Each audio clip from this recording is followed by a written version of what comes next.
new thing, and I don't think that we really fully grasp how new it is, or how high the aspiration is, or how high the aspiration is to actually hit it.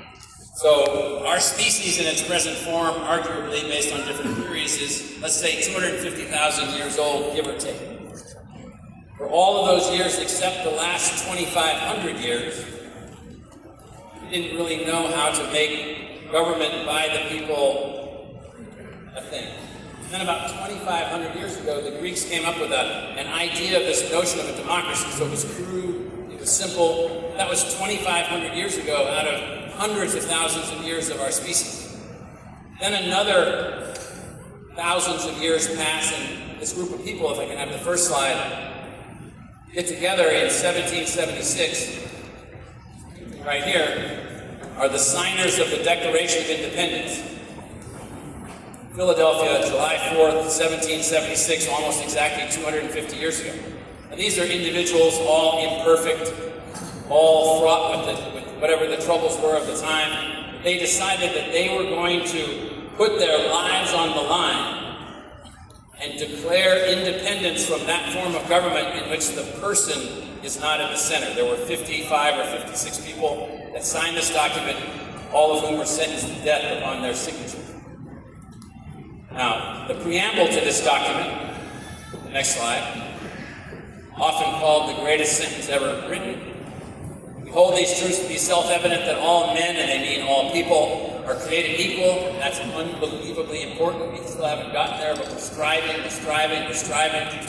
They are endowed by their Creator with certain unalienable rights, that among these are life, liberty, and the pursuit of happiness. Now, all of that was derivative of a series of philosophers, John Locke, Montesquieu, Rousseau, and others, all of whom empowered the notion of the development of this idea. So for those of you that are out there that are wondering why colleges are important, of the 55, 56 people that signed the Declaration of Independence, more than 30 had been to college in the 1770s. More than 30. And less than 0.1% of the population had been to college. These ideas about this notion of inalienable rights, it says unalienable here, we've argued about that word for a lot. Life, liberty, and the pursuit of happiness, among others, those were derivative of this notion that liberty should be granted to the person, the individual. Every person is equal, the individual. Everyone's happiness should be something that we're all striving for together. So this sentence, the preamble to the Declaration of Independence, which has only been in place for 250 years, it's not something that someone declares and all of a sudden everyone says, fantastic.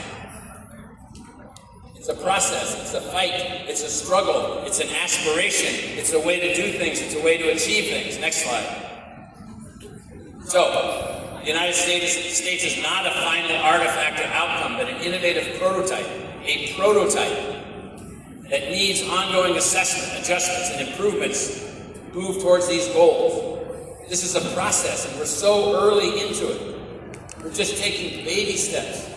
Hundreds of thousands of years that we've existed as this present form. 2,500 years since we've had the idea of a democracy.